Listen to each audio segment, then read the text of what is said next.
प्यारे बच्चों, आज हम लोग हिंदी के 5वां क्लास में उपस्थित हुए हैं। मैं रजनीश मिश्रा +2 उच्च विद्यालय रसलपुर का शिक्षक हूं और आज मैं आप लोगों को काव्य खंड से पाठ नंबर 7 से लेकर 12 तक की चर्चा मैं करूंगा। इसके पहले भी मैं काव्य खंड पाठ 1 से लेकर पाठ 6 तक मैं आपको पढ़ा चुका हूं। फिर अगला जो क्लास में मैं आज उपस्थित हुआ हूं उसमें पाठ 7 से लेकर पाठ 12 तक की चर्चा होगी। पहला जो हमारा पाठ है 7 नंबर, उसका नाम है हिरोशिमा। जैसे आपको पता है हिरोशिमा जो है जो शहर है वह जापान देश का एक प्रमुख शहर है। और यह कब फेमस हुआ, कब इसके बारे में लोगों को पता चला? जब भारत का पूरे दुनिया का द्वितीय विश्व युद्ध चल रहा था और उस विश्व युद्ध में 6 अगस्त 1945 को अमेरिका द्वारा हिरोशिमा शहर पर बम गिराया गया, एटम बम, जिससे पूरी दुनिया प्रभावित हुई और पूरी दुनिया उस दृश्य को देखकर आशंकित रह गई। उसके बाद अमेरिका रुका नहीं, फिर 9 अगस्त 1945 को फिर वह जापान के ही शहर नागासाकी पर फिर दूसरा परमाणु बम का अटैक किया। उसके बाद पूरे दुनिया में जो विश्व युद्ध चल रहा था वह स्थगित हो गया, शांत हो गया, क्योंकि यह भयावह दृश्य किसी के लिए सहनीय नहीं था। इसी का वर्णन करते हुए हमारे कवि जो सच्चिदानंद हीरानंद वात्स्यायन अज्ञेय जी हैं, आज यहाँ पर अपनी कविता लेकर प्रस्तुत हुए हैं कि उसकी जो वह भयंकर जो विनाश वहाँ पर हुआ उसका प्रभाव बहुत दिनों तक चलता रहा। आज भी उसका असर हमारे देश पे, समाज पर, वहाँ के लोगों पर दिखाई पड़ता है। उसी का वर्णन यहाँ पर किया जा रहा है। हम थोड़ा सा आपको कवि परिचय के बारे में बताना चाहेंगे, क्योंकि परीक्षा के लिए बहुत ज़रूरी है कवि परिचय को जानना है, क्योंकि जितने भी वस्तुनिष्ठ प्रश्न हैं ज़्यादा से ज़्यादा आपको कवि परिचय से ही आ रहे हैं। इसीलिए आपको भी याद रखना है कि कवि का पाठ का नाम क्या है, कवि का नाम क्या है, कवि का जन्म कब हुआ, कवि की मृत्यु कब हुई, कवि के पिता का नाम क्या है, कवि के माता का नाम क्या है। ये सब सारी चीज़ों को आपको जानकारी रखनी है, तभी हम अच्छे से उत्तर दे पाएंगे। तो हम आपको यहाँ पर बताना चाहें सच्चिदानंद हीरानंद वात्स्यायन अज्ञेय जी, इनको अज्ञेय उपनाम से भी जाना जाता है और इनका जो जन्म है 7 मार्च 1911 ईस्वी कशेया, कुशीनगर, उत्तर प्रदेश में हुआ था।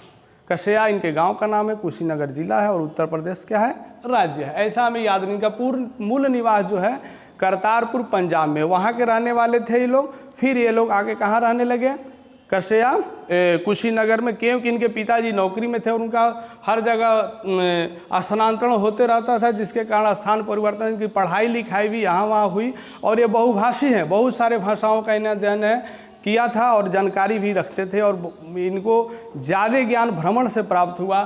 साथ ही जो इनकी प्रमुख रचनाओं में हम आएंगे, इनके माताजी का भी नाम दिया है वैंती देवी, पिताजी का नाम है डॉक्टर हीरानंद शास्त्री, एक प्रख्यात पुरातत्ववेदा थे, वो भी भूवैज्ञानिक थे, पुरातत्व का उनको भी जानकारी था, अच्छे परिवार से हैं। और इनकी प्रमुख रचनाओं में काव्य कितनी नावों में कितनी बार, सदा नीरा, कहानी संग्रह है विपथगा, जयदोल, उपन्यास है शेखर एक जीवनी, जो बहुत ही उत्कृष्ट उपन्यास है, जो ये अज्ञेय जी के बारे में सबसे ज़्यादा लोग जब शेखर एक जीवनी लोग पढ़े तो उनके बारे में उनको जानकारी प्राप्त हुई।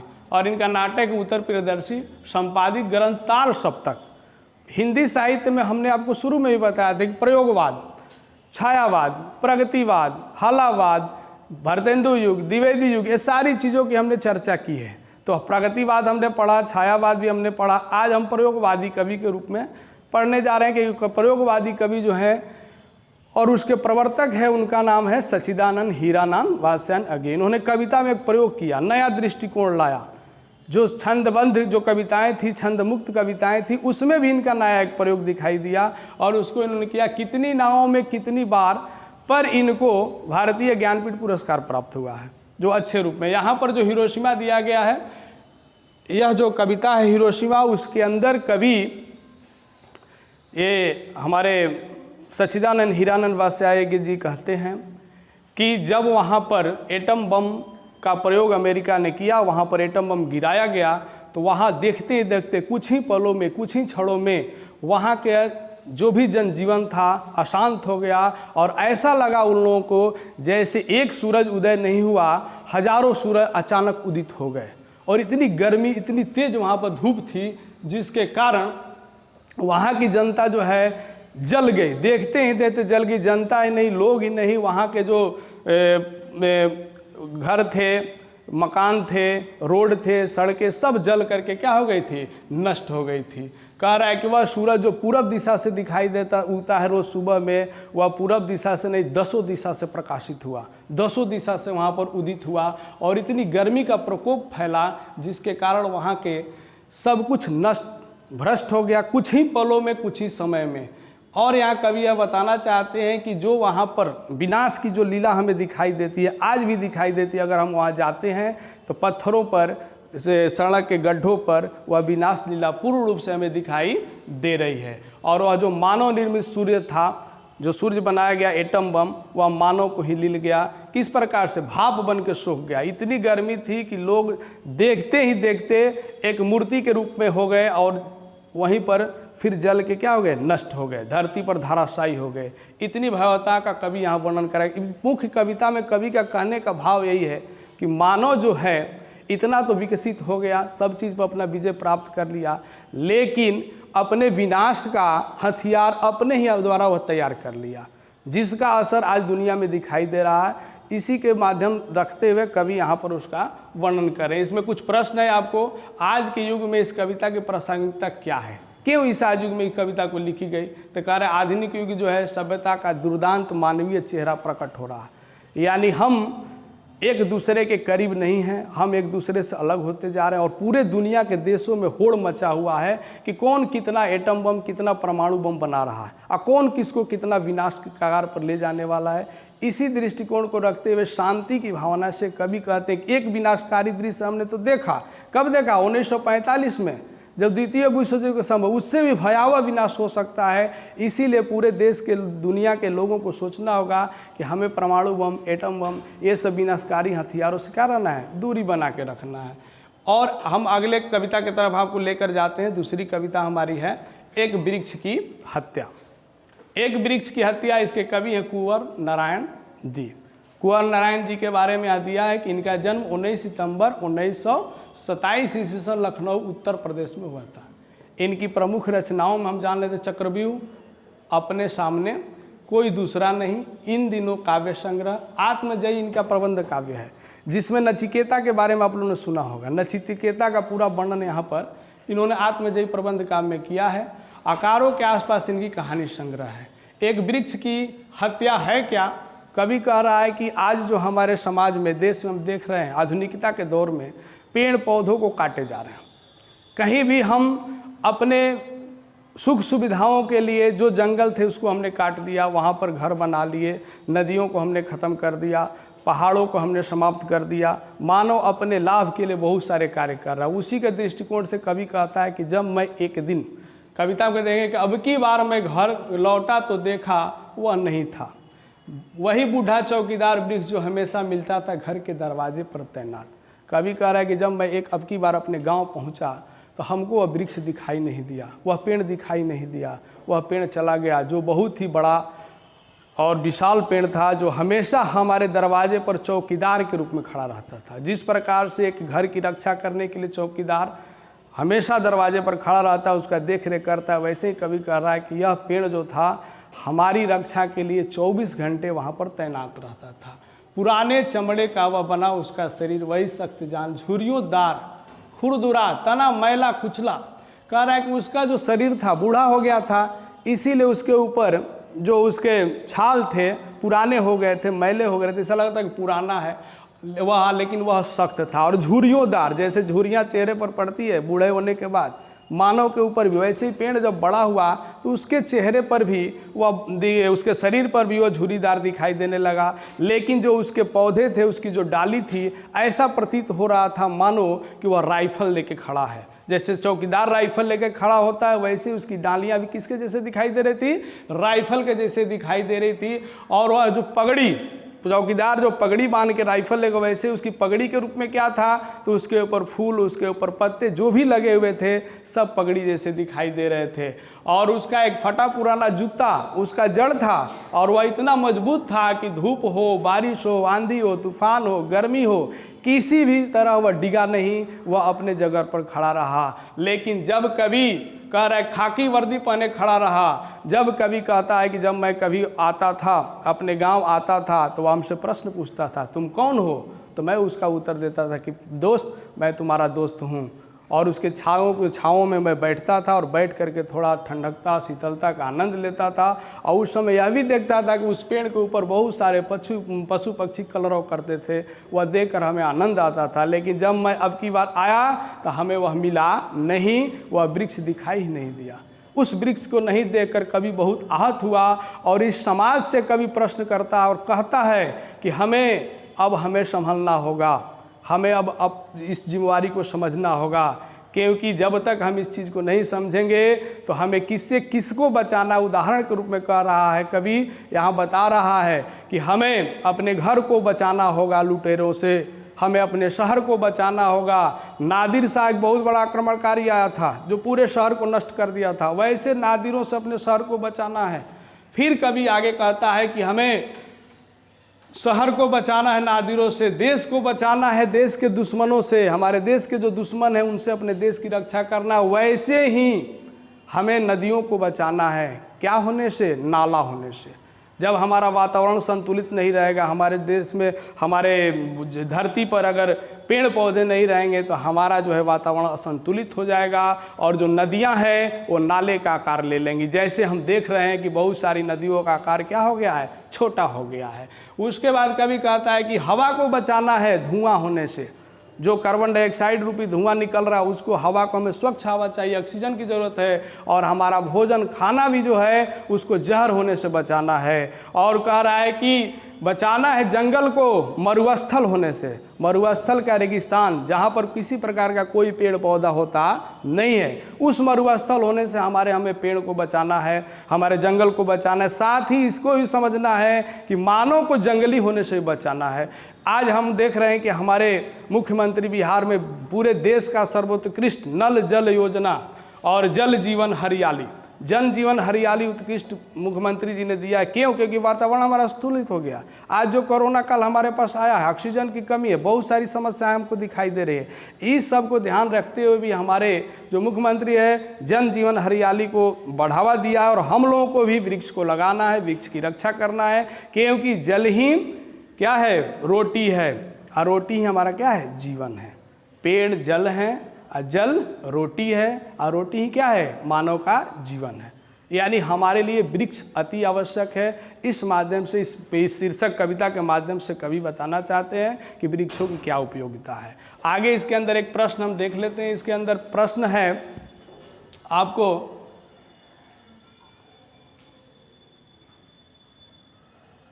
कवि को वृक्ष बूढ़ा चौकीदार क्यों लगता है? क्यों वृक्ष बूढ़ा चौकीदार की तरह कवि को दिखाई दे रहा है? इसलिए दिखाई दे रहा है क्योंकि जो चौकीदार का रोल होता है, जो चौकीदार अपना कर्तव्य पालन करता है, वही वृक्ष कर रहा है। कवि के नज़र में वह देख रेख करता था उसी तरह से, जैसे वह पगड़ी बांधता है, जैसे वह कपड़े पहनता है, जैसे वह राइफल लेके डंडा लेके खड़ा रहता है, वैसे उसको वृक्ष भी दिखाई देता है कवि को। इसीलिए उसको बूढ़ा चौकीदार कर रहा है, क्योंकि वह 24 घंटे कवि के घर की रक्षा करे, सुरक्षा। घर, शहर और देश के बाद किन किन चीज़ों को बचाने की बात करता है कवि? कवि तो कहा घर को बचाओ लुटेरों से, शहर को बचाओ आक्रमणकारियों से, और देश को बचाओ देश के दुश्मनों से। साथ ही कवि कह रहा है कि हमें नदी को बचाना है नाला होने से, जंगल को बचाना है मरुस्थल होने से। ये सब सारी चीज़ें बातें कवि यहाँ कह रहा है। और धरती को हमें उर्वरा बनाना है, क्योंकि पेड़ होगी तो वर्षा होगा, और वर्षा होगा तो हमारा जीवन अच्छा होगा। अब अगली पाठ की तरफ हम चलते हैं। अगला पाठ हमारा हमारी नींद। हमारी नींद जो है, इसके कवि हैं बीरेन डंगवाल। वीरेन डंगवाल जी का जन्म 5 अगस्त 1947 ईस्वी में कीर्तिनगर टिहरी गढ़वाल उत्तरांचल में हुआ है। उत्तरांचल जिसे हम उत्तराखंड के नाम से आज जानते हैं, जो उत्तर प्रदेश से अलग हुआ है, उस उत्तरांचल में कवि जो है वहीं पर जन्म लिया। और कार्य की इनकी प्रमुख रचनाएं हैं इसी दुनिया में दुष्चक्र में स्रष्टा, यह कविता संग्रह है। और इनको पुरस्कार मिला है दुष्चक्र में स्रष्टा कविता संकलन पर साहित्य अकादमी पुरस्कार, और इसी दुनिया में कविता संकलन पर रघुवीर सहाय स्मृति पुरस्कार प्राप्त हुआ है। इनके कविताओं में समाज के साधारण जन और हाशिए पर स्थित कह रहा है कि जीवन के जो विलक्षण दृश्य रचे हैं वे कविता में और कविता के बाहर भी बेचैन करने वाले, जो ये अपनी कविताओं में बात रखते हैं। रखने का है सामाजिक दृष्टिकोण, जो हमारा धरती पर, जो हमारे समाज के अंदर जो गरीब तबका है, जो अत्याचारित तबका है, जिसके ऊपर अत्याचार किया जाता है, जो वंचित वर्ग है, उसको दृष्टिकोण रख के इन्होंने बहुत सारी कविताएं लिखी है। ये यहाँ पर जगाना चाहते हैं। किसको जगाना चाहते हैं? जो नींद में लोग सो गए, आराम से आनंद जीवन व्यतीत कर रहा है, अपने अधिकारों को, अपने कर्तव्यों को समझ नहीं पा रहा है। और कवि कह रहा है कि प्रकृति जो है रुकती नहीं है, प्रकृति से हमें सीखो। प्रकृति क्या कर रहा है? प्रकृति का रूप क्या है? वो अपना काम करते रहता है, किसी के लिए प्रकृति रुकती नहीं है। वैसे मानव को भी रुकने की आवश्यकता नहीं है। इस कविता में कवि कहता है कि हमारे समाज में ऐसे तबका है, ऐसे लोग हैं जो अपने अधिकारों के लिए कुछ करते नहीं हैं, लेकिन उन्हें करना, अगर करते भी हैं तो एक ऐसा तबका है जो उसको करने देता नहीं है। इसी विशेष ध्यान यहाँ दे रहा। कवि कह रहा है कि मेरी नींद के दौरान कुछ इंच बढ़ गए पेड़, कुछ सूत पौधे, अंकुर ने अपने नाम मात्र कोमल सींगों से धकेलना शुरू की, बीज की फूली हुई छत भीतर से। कह रहा है कि मैं जब आराम से अचेतन अवस्था में था, कवि कह रहा है, उस समय कवि को ऐसा लगा कि जो बीज था, जो अचेतन है, जब तक बीज मिट्टी से संपर्क नहीं करेगा, पानी से संपर्क नहीं करेगा, जब तक उसके अंदर प्रस्फुलन होगा नहीं, अंकुरन होगा नहीं। तो बीज तो मिट्टी और जल से संपर्क करके अंकुरन प्राप्त किया और बढ़ने लगा और एक पौधा का रूप लिया। पौधा के रूप के साथ क्या बन गया? पेड़ बन गया और लोगों को लाभ पहुंचाने लगा। वैसे ही मानव को भी कह रहा है कि हमें भी अपने कार्य को करना है और कार्य करके हमें भी संपर्क करना है। कभी कह रहा है कि मैं चेतन था, नहीं समझा, लेकिन उसी अचेतन अवस्था में हमारे हृदय ने यह बात सोचा कि नहीं, इस समाज में, इस देश में बहुत सारी समस्याएं हैं, बहुत सारी परेशानियां हैं। उस परेशानियों के बारे में हमें विचार आया और विचार जब मैंने किया तो क्या पाया? कवि कह रहा है कि एक मक्खी का जीवन क्रम पूरा हुआ, कई शिशु पैदा हुए और उनमें से कई तो मारे भी गए दंगे, आगजनी और बमबारी में। यहाँ एक मक्खी का मतलब कवि के अनुसार यह है कि हमारे समाज में मक्खी का, जैसे कोई कीड़ा मकोड़ा जन्म दे देता है, उनके बच्चों का कोई मूल नहीं रहता, उसके जीवन का कोई मूल नहीं रहता, वैसे ही हमारे समाज में वह गरीब है, मजदूर है, वह वंचित है, जिसको किसी प्रकार की कोई व्यवस्था नहीं है। उसके ही बच्चे जन्म लेते हैं, अशिक्षित रह जाते हैं, पढ़ते हैं, नहीं लिखते हैं और उसका इस्तेमाल किया जाता है दंगों में, फसादों में, हर जगह उनको इस्तेमाल किया जाता है, रैलियों में, नारों में लाया जाता है और उनका इस्तेमाल करके वहाँ पर जो बमबारी होती है, जो दंगा होता है, जो फसाद होता है, उसमें उन गरीब के बच्चे मरते हैं, उन शोषित वर्ग, उन अमीर और आराम पसंद लोगों के बच्चे नहीं मरते हैं। मरने वाला कौन है? गरीब के बच्चे हैं। जिस प्रकार से मक्खियों के बच्चे नष्ट हो जाते हैं, उनको कोई देखने वाला नहीं है, वैसे ही गरीब के बच्चों का भी समाज में हालत है। गरीब बस्तियों में भी धमाके से हुआ देवी जागरण लाउड स्पीकर है। गरीबों के अंदर एक बार ऐसी उत्तेजना आई, उन लोगों ने अपनी बातों को कही, जोर दिया। जिस प्रकार से लाउड स्पीकर जब बजता है तो आवाज़ होता है, वैसे उन लोगों ने अपनी बातों को रखी, बताया कि हमको अधिकार दो, हमें भी शिक्षा का अधिकार है, हमें भी पढ़ने का अधिकार है। लेकिन जो शोषित वर्ग है उसके कान खड़े हो गए, जो आराम पसंद लोग हैं उसके कान खड़े हो गए, जो अमीर लोग हैं उसका कान खड़े हो गया और कह रहा है कि जो साधन संपन्न लोग हैं उनके कान खड़े हो गए और वे लोग अत्याचारी के रूप में कह रहे हैं कि अत्याचारियों ने मगर जीवन हठीला फिर भी बढ़ता ही जाता आगे हमारी नींद के बावजूद। कह रहा है कि उन अत्याचारियों ने क्या किया? जो भी इनकी व्यवस्थाएं देने के लिए की गई सरकारों ने, वो बोला कि नहीं, अगर इनको मिल जाएगा तो हमारे जीवन में अतिक्रमण हो जाएगा, हमारी व्यवस्थाएं हमसे छिन जाएगी। इसीलिए हमें क्या करना है कि इनको वह व्यवस्था देना नहीं है। देने से लोग इनकार कर दिए और आज भी वंचित तबका वैसे ही वैसे बैठा हुआ है। फिर इसके बाद कवि जो है इसके कुछ प्रश्न दिया हुआ, कवि की किन अत्याचारियों का जिक्र करता है, कह रहा है कौन सा अत्याचारी का जिक्र यहाँ पर हो रहा है? तो कवि उन अत्याचारियों का जिक्र कर रहा है जो सुविधा भोगी, आराम पसंद है। वह अत्याचार करता है शोषित वर्ग पर, जिसका शोषण होता है उसका अत्याचार कर रहा है और उसके जो भी फायदे की चीज़ें सरकार बनाती हैं, चाहे जो भी उनके लिए दिया जाता है, उनके तक पहुंचता नहीं है। वह आराम पसंद लोग, चाहे वह अधिकारी हो, चाहे वह कोई नेता हो। कहने का मतलब यही है कि जो नेता वर्ग की स्वतंत्रता के बाद एक कविता लिखी गई है, तो जो नेता वर्ग है, जो अधिकारी वर्ग है, जो भ्रष्टाचारी वर्ग है, जो शोषित वर्ग है, वह चाहता नहीं कि वंचित लोगों को किसी प्रकार की कोई सामग्री मिले, उन्हें लाभ हो। अगर उनको लाभ होगा तो इन लोगों की हानि होने लगेगी। इसीलिए अत्याचारी लोग उस लाभ तक किसी को जाने देते नहीं हैं। अगला जो हमारा पाठ है अक्षर ज्ञान, इसकी कवित्री हैं अनामिका जी। अक्षर ज्ञान से क्या मतलब है, हम जैसे प्राइमरी जब हम पढ़ने के लिए जाते हैं, प्ले स्कूल, नर्सरी स्कूल या बच्चा क्लास में जाते हैं, या घर में हमारे माता पिता पहले हमें अक्षर का ज्ञान देते हैं, क ख ग घ, ये हमको सिखाया जाता है। उस क्रम में जब मैं पहला अक्षर ज्ञान करने के लिए जब मैं बैठता हूँ तो हमें सबको एहसास रहता है कितनी कठिनाइयों का सामना करना पड़ता है। बहुत सारी मुसीबतों का सामना करते हुए, बहुत परिश्रम करने के बाद लाइन खींचना, सुना बनाना, इस तरह टेढ़ा करो, स्टैंडिंग लाइन, स्लीपिंग लाइन, बहुत सारी बातें आती है, फिर हम उसको क लिखना सीखते हैं। वही बात हमारे जीवन से भी संबंधित है। हम जीवन क्रम में जब आगे बढ़ते हैं तो बहुत सारी परेशानियां हमारे पीछे रहती हैं और उन परेशानियों से हमें लड़ना पड़ता है। बचपन में, जवानी में और वृद्धाश्रम, जब तक हम जीवित रहते हैं हमसे उससे मुक्ति छुटकारा मिलती नहीं है, लेकिन हमें परेशानियों से भागना नहीं है। कवित्री का मूल उद्देश्य है, यहाँ पर इस अक्षर ज्ञान के माध्यम से कवित्री कर रही हैं और उस कवित्री का जन्म है, अनामिका जन्म है 17 अगस्त 1961 ईस्वी, मुजफ्फरपुर बिहार के ही हैं और इनके पिता का नाम है श्याम नंदन किशोर, हिंदी के गीतकार और बिहार विश्वविद्यालय मुजफ्फरपुर में हिंदी विभाग के ये क्या थे, विभागाध्यक्ष थे।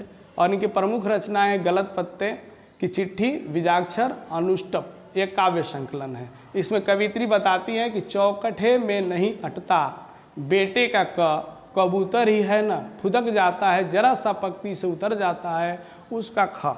यानी कह रहे कि किस प्रकार से बच्चा पढ़ने के लिए बैठा और बहुत मेहनत करके क लिखना शुरू किया, लेकिन जो चौकठे का अर्थ क्या है, यहाँ पर चौकठे का दो अर्थ लिया गया है, एक उच्चारण से संबंधित है, एक चार खंदे से, यानी जहाँ पर चार खंदा के रूप में बना है। जैसे एस्लेट, एस्लेट जो होता है क्या होता है, चारों ओर से घेरा रहता है, बीच में लिखने का। बच्चा चाहे अभी जो कॉपी मिल रहा है उसके अंदर चार बॉक्स जैसा बना है, उससे बाहर निकल जाता है, बेचारा लिखता है यहाँ, चला जाता है वहाँ, क्योंकि छोटा बच्चा बहुत प्रयास करने के बाद और कह रहा है कबूतर जैसा फुदक के वहाँ चला गया, उसके दिमाग से, उसके दिमाग में नहीं है।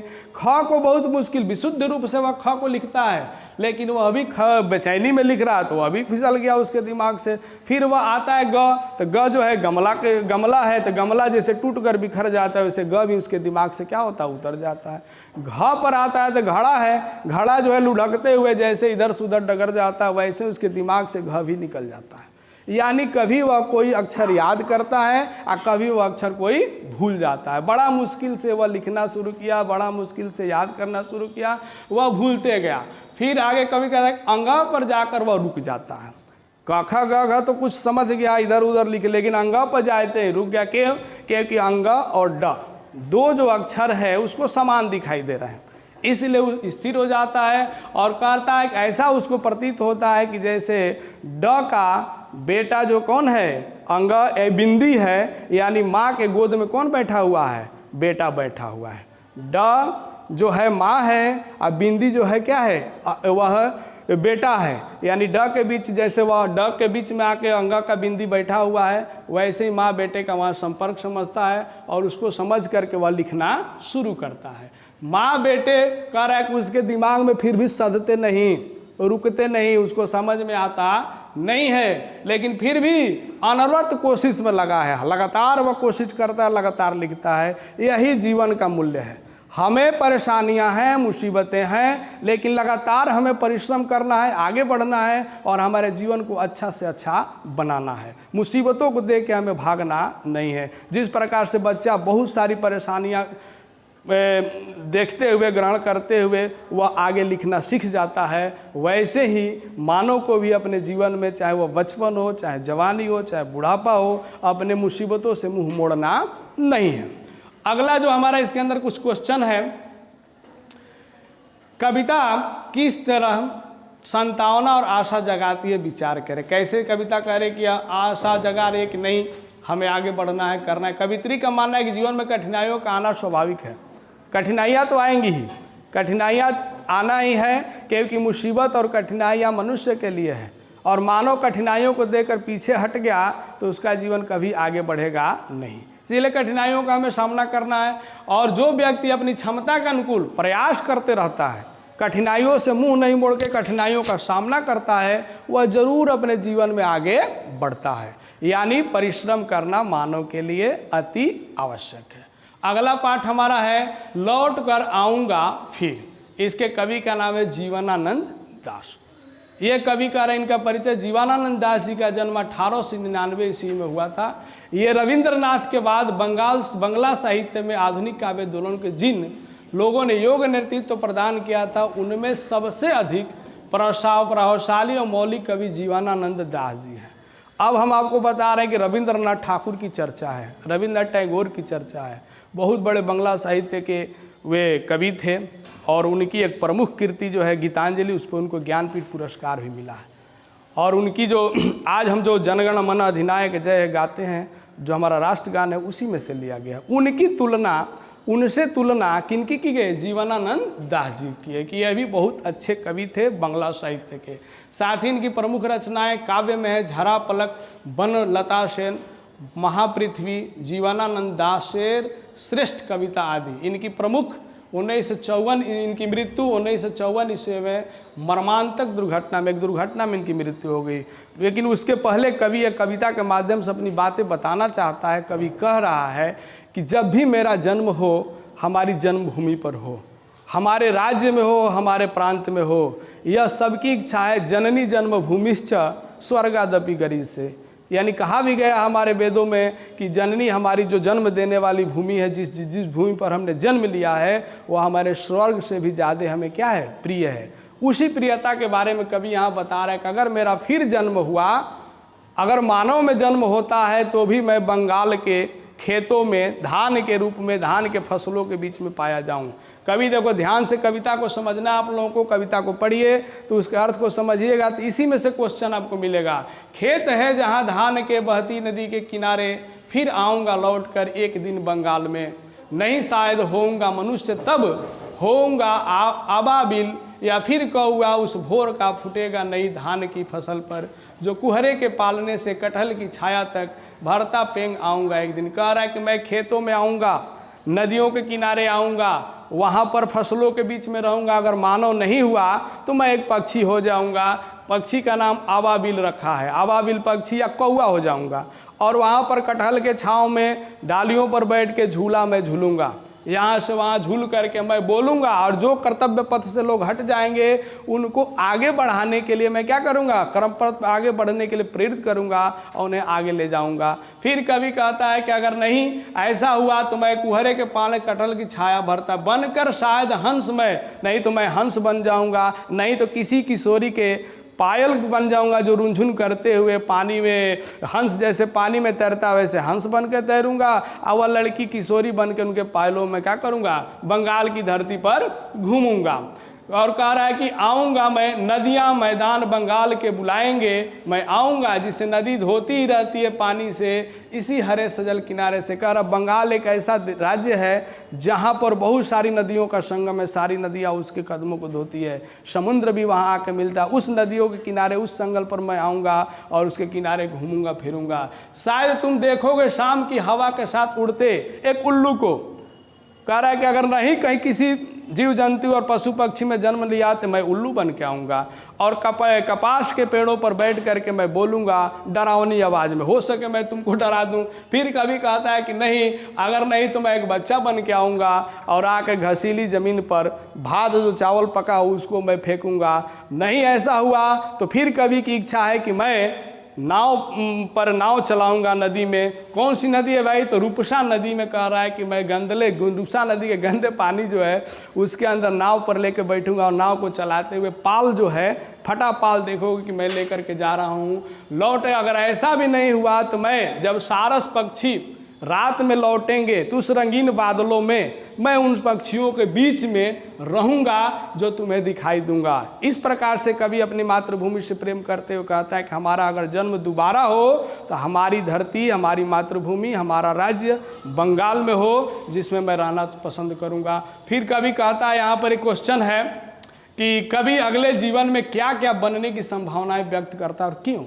क्या बनना? जैसे आपको उन्हें पता है क्या, आबबिला मनुष्य बनना चाहता है, आबबिला बनना चाहता है, कौआ बनना चाहता है, हंस बनना चाहता है, पायल बनना चाहता है, और वो सारस पक्षियों के बीच में से वह रात में दिखाई उल्लू तक बनने के लिए तैयार है अपनी मातृभूमि पर जन्म लेने के लिए। क्योंकि हमारे पुराणों में, शास्त्रों में कहा गया कि मानव जन्म बहुत ही दुर्लभ है, जल्दी प्राप्त होता नहीं, और एक बार मानव जन्म से आदमी मुक्ति पाया तो फिर उसको जन्म लेने की आवश्यकता नहीं, लेकिन वैसा होता नहीं। और हम लोग अनेक प्रकार के जीव जंतुओं में जन्म लेते हैं, इसीलिए कभी कहता है कि मनुष्य नहीं बना तो हमें के कौआ बना दो, आप बिला बना दो, साथ में हमें हंस बना दो। इस तरीके के उदाहरण दे कवि यहाँ पर अपनी बातों को रख रहा है। अगला जो हमारी कविता है, मेरे बिना तुम प्रभु।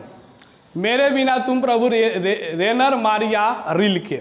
इसके कवित्री का नाम क्या है, कवि का नाम क्या है, सॉरी गलत हो गया, कवित्री बोल दिए।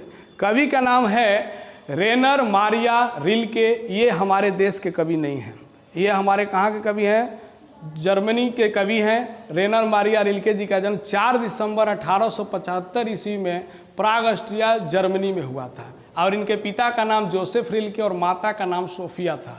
इनकी शिक्षा दीक्षा अनेक बाधाओं को पार करते हुए। प्रमुख रचनाएं इनकी है द नोटबुक ऑफ माल्टे, लॉरिट्स ब्रिज, यह इनकी उपन्यास है।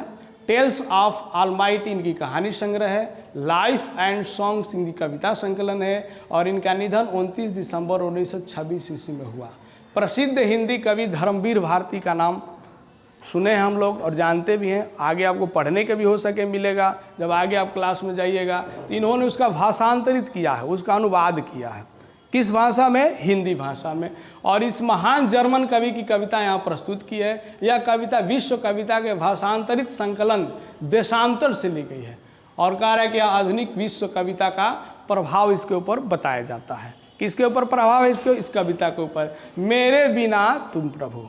हमारे एक बहुत अच्छे कवि थे जिनका नाम है रैदास जी, भक्ति काल के कवि हैं। वह भी कहते हैं कि अगर भगवान चंदन है तो मैं क्या हूँ, पानी हूँ। यानी भगवान और भक्त का जो संबंध है वह किसी के बनाने से नहीं बनता है, वह अपने आप बना हुआ है, अनाश्रित संबंध है। वही बात की यहाँ पर कवि कहते हैं कि हे भगवान, मैं हूँ तो आप हैं, मैं नहीं तो आप नहीं। मैं का अर्थ क्या, अगर भक्त हैं तो भगवान हैं, भक्त नहीं हैं तो भगवान का कोई महत्व इस संसार में रहता नहीं है।